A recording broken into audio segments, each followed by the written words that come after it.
अस्सलाम वालेकुम friends, welcome to my channel. उम्मीद है आप सब ठीक ठाक है, खैरियत से होंगे। आज हम फिर से हाजिर हैं एक नए दिन एक नई रेसिपी के साथ। और आज हम बहुत ही ज़बरदस्त रेसिपी तैयार करने वाले हैं।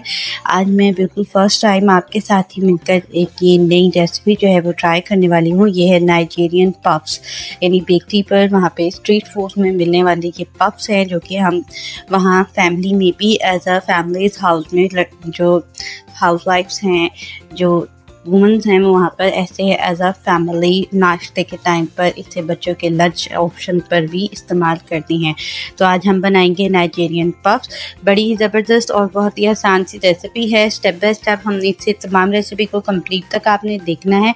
तो चलिए इसे स्टार्ट करते हैं। इसके लिए सबसे पहले आप किसी भी ब्रांड का या नॉर्मली किसी भी शॉप से ईस्ट यानी खमीर का जो पाउडर होता है वो ख़रीद लीजिएगा। ये ईस्ट है, मैंने बेकरी से ऑप्शन परचेज़ की है, आप किसी भी शॉप से ओपन कर सकते हैं। इसके बाद तकरीबन आपने 1 टीस्पून ऑप्शन लेना है, 1 टेबलस्पून आपने लेना है आइसिंग शुगर। ठीक है, आपने लेना है 1 टेबलस्पून ईस्ट और 1 टेबलस्पून आइसिंग शुगर। ये हमारे फर्स्ट स्टेप में शामिल है। इसके बाद हमें जिन चीज़ों की ज़रूरत है उसमें शामिल है 2.5 कप मैदा। फाइन मैदा आप लेना चाहें आप फाइन मैदा ले सकते हैं। आप व्हीट का मैदा फ्लोर लेना चाहें यानी गंदम का आटा लेना चाहें तो वो भी ले सकते हैं। मिकदार इतनी ही रहेगी। 1/4 कप कुकिंग ऑयल आपने इसमें शामिल करना है। इसके अलावा आप इसमें शामिल करेंगे 2 टेबलस्पून शुगर। तकरीबन ये 1/4 कप के करीब मैंने लिया है। आइसिंग शुगर है, इसे भी आपने अच्छी तरह से छान लेना है। इसके अलावा हम इसके अंदर इसकी फ्लफीपन के लिए शामिल करेंगे 1 अंडा रूम टेम्परेचर पर। इसके अलावा इसमें जाएगा जायके के लिए हस्बे ज़रूरत नमक। तकरीबन पिंच ऑफ सॉल्ट आपने यूज़ करना है, यानी चुटकी बराबर नमक का आप इसमें इस्तेमाल करेंगे। इस तरह से आपने एक बड़ा बॉल ले लेना है, क्योंकि हमें इसमें जो बैटर हम तैयार कर रहे हैं उसे अच्छी तरह से खमीर के साथ फ्लफ़ी करना होगा, इसलिए हमारा बॉल बड़ा होना ज़रूरी है। इस तरह के बड़े से बॉल में आप सबसे पहले खमीर का 1 टेबलस्पून शामिल करेंगे, यानी ईस्ट का। ईस्ट आपने इसमें शामिल करनी है 1 टेबलस्पून कंप्लीट भरकर आप इसमें शामिल करेंगे। देन इसके बाद हमारा फर्स्ट स्टेप जो होगा उसके अकॉर्डिंगली हम इसके अंदर शामिल करेंगे हमारी 1 टेबलस्पून आइसिंग शुगर,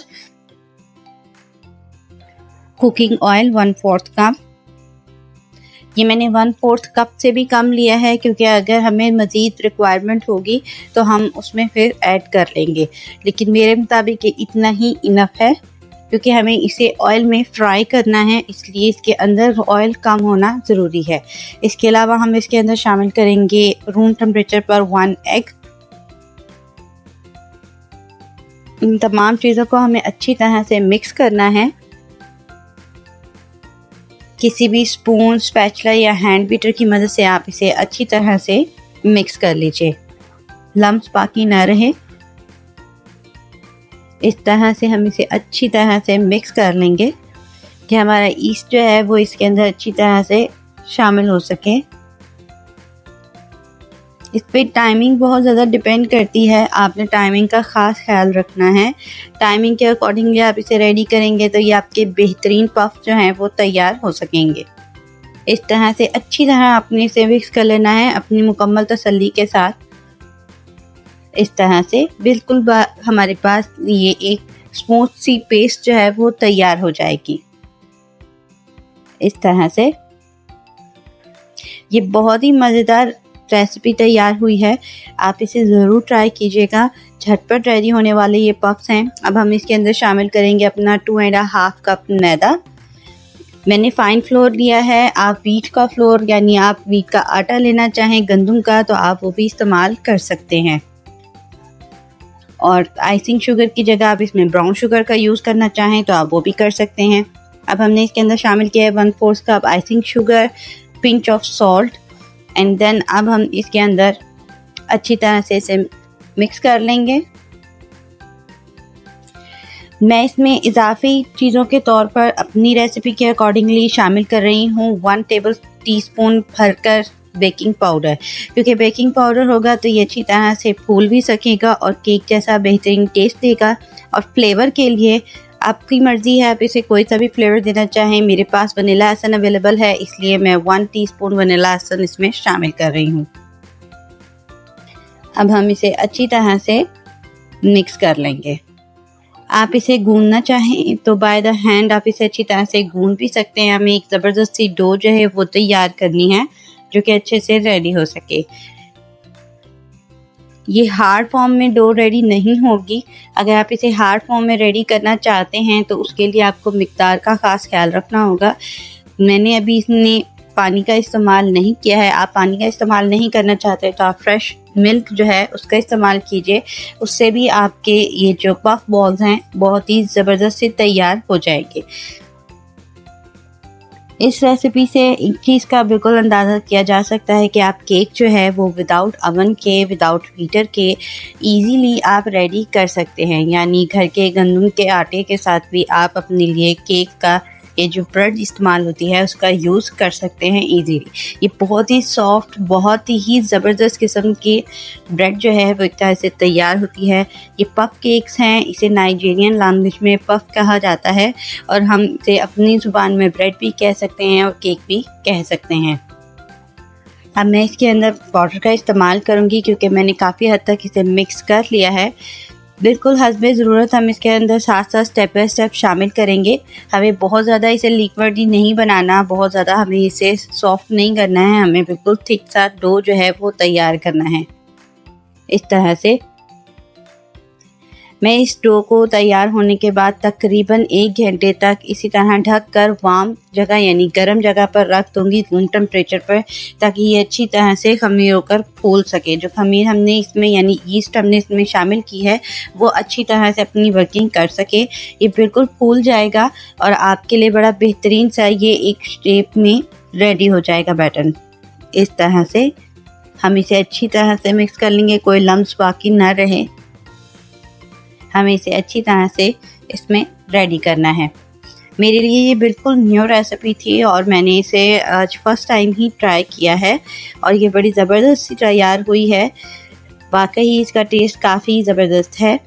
आप इसे अपने अकॉर्डिंगली इसी तरह से तैयार कीजिए। मैंने 2.5 कप मैदा लिया है। आप इससे ज़्यादा लेंगे तो ज़ाहिर सी बात है आपको इसमें अंडे की तादाद जो है वो भी ज़्यादा करनी होगी और कुकिंग ऑयल का भी इस्तेमाल ज़्यादा करना होगा। 2.5 कप के अकॉर्डिंगली इसके अंदर 1/4 कप कुकिंग ऑयल डलेगा, 1/4 cup sugar, icing sugar 1 time में डलेगी और जब हम यीस्ट शामिल करेंगे तब हम इसके अंदर 1 टेबलस्पून आइसिंग शुगर इस्तेमाल करेंगे। आप जब ईस्ट शामिल करें तब आप इसके अंदर डायरेक्ट शुगर का इस्तेमाल डायरेक्ट करना चाहते हैं तो वैसे भी कर सकते हैं। आप ये देख सकते हैं 1 घंटे तक मैंने इसे रखा था और ये अच्छी तरह से अब रेडी हो चुका है। अब मैं इसे आपको चेक करके बताती हूँ कि मैं कौन सी कंडीशन की बात कर रही हूँ कि 1 घंटे के बाद आपके पास इस कंडीशन में आपका ये डो रेडी होगा। इस डो का इस तरह से रेडी होना ज़रूरी है, तभी आपके बॉल्स बहुत ज़बरदस्त से तैयार होंगे। आप ये देख सकते हैं हमारे ईस्ट ने अच्छा सा वर्क कर लिया है। इसमें एयर काफ़ी है इसलिए हमें इसकी एयर जो है वो रिलीज़ करनी होगी, जो कि मैं बाय द हैंड हेल्प की मदद से इसमें से अच्छी तरह से एयर जो है वो रिलीज़ कर लूँगी। ये देख सकते हैं आप ये किस कदर ज़बरदस्त सा डो हमारा तैयार हो चुका है।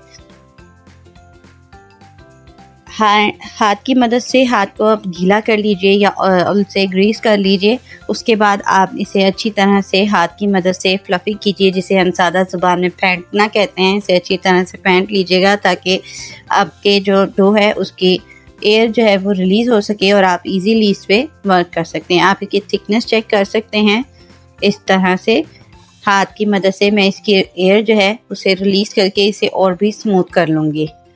इस तरह से रखना आपने इसे रूम टेम्परेचर पर है, ऐसी ही जगह पर जहाँ पर रूम टेम्परेचर, जैसे कि आज समर का मौसम है और गर्मी बहुत ज़्यादा होती है तो इसे आपने नॉर्मली किचन में ही आप रख लीजिएगा। तो ये 1 घंटे के अंदर जो है अपना राइस हो जाएगा, अपनी जो उसका स्पेस है ज़्यादा हो जाएगी और बहुत ईजीली ये फूल जाएगा। इस तरह से ईस्ट जो है वो रेडी हो जाएगा। ये तकरीबन मैंने रेडी कर लिया है। अब मैंने ऑयल जो है उसे गर्म होने के लिए रखा हुआ है। देन हम इसके अंदर शामिल करेंगे। इसे शामिल ऑयल में करने का जो तरीका है वो मैं आपको इसी तरह गाइड कर देती हूँ। बहुत ही इजी वे में हम इसे इस्तेमाल करेंगे। इसके लिए किसी किस्म के कोई इक्विपमेंट की ज़रूरत नहीं है। आप इसे विदाउट किसी इक्विपमेंट के भी रेडी कर सकते हैं। आपकी मर्ज़ी है, आपने इसे बॉल शेप में लाना है, आपने इसे किसी और पाइपिंग बैग में शामिल करते हुए पाइपिंग बैग की शेप में लाना है, तो आप उस शक्ल में भी इसका इस्तेमाल कर सकते हैं। आप ये देख सकते हैं इस तरह से मैं हाथ की मदद से आपको गाइड कर देती हूँ कि आपको किस तरह से इस तरह अपने हाथ में इस डो को लेना है और अपना हाथ इस तरह से उल्टा करते हुए इस तरह से बॉल इसमें से रिलीज़ करनी है और इजीली ऑयल के अंदर ये बॉल जैसे जैसे रिलीज़ होती जाएगी साथ साथ पकती चली जाएगी। अगेन मैं आपको एक दफ़ा गाइड कर देती हूँ।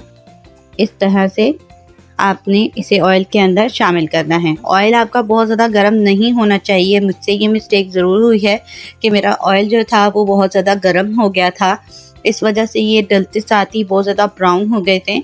तो इन्हें पकने के लिए थोड़ा टाइम लगता है, इसलिए आप ऑयल को जो है बिल्कुल नॉर्मल हीट पर रखना है आपने। एंड देन आपने इसी तरह जो तरीका मैंने आपको बताया है इस तरीके के मुताबिक आपने बॉल्स उस पर शामिल करने हैं। आप देख सकते हैं मेरा ऑयल बहुत ज़्यादा गर्म था, इस वजह से मेरे बॉल्स जो हैं वो बहुत ज़्यादा ब्राउन हो चुके हैं। क्योंकि मुझे इन्हें अंदर तक पकाना था, इसलिए इनका ब्राउन होने की टेंशन छोड़कर मुझे इसे अंदर तक पकाना था, इसलिए मैंने इन्हें अच्छी तरह से पका लिया है। अब मैं इन्हें निकाल रही हूँ एंड इन्हें आपने कुछ देर जो है ऑयल रिलीज़ होने के लिए छोड़ देना है, ताकि इनका ऑयल जो है वो अच्छी तरह से रिलीज़ हो सके और जो हमने ब्रेड यानी पफ तैयार किए हैं नाइजीरियन, इन्हें रेडी करते हुए इनके अंदर तक की तमाम ब्रेड जो है वो अच्छी तरह से सॉफ्ट हो सके। आप ये देखते हैं कितने मज़ेदार के हमारे पास बॉल जो हैं वो तैयार हो चुके हैं। जिस तरह की मैंने आपको बताया, हल्का गोल्डन होने पर आपने इनको अच्छी तरह से निकाल लेना है। मेरे ब्राउन बहुत ज़्यादा हो गए हैं क्योंकि इसमें ऑयल बहुत ज़्यादा गर्म हो गया था। आपको ऑयल बहुत ज़्यादा गर्म नहीं करना। आप देख सकते हैं ये किस कदर सॉफ्ट ब्रेड तैयार हुई है। तो ये थी हमारी आज की नाइजीरियन पफ्स रेसिपी। उम्मीद है आपको बेहद पसंद आई होगी। ज़रूर इसे ट्राई कीजिएगा और मुझे ज़रूर फीडबैक में बताइएगा कि ये आपको किस तरह की लगी है।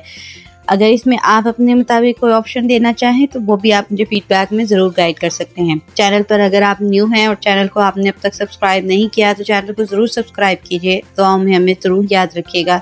फिर मिलते हैं एक ज़बरदस्त और मज़ेदार रेसिपी के साथ। तब तक के लिए इजाज़त दीजिए। अल्लाह हाफ़िज़।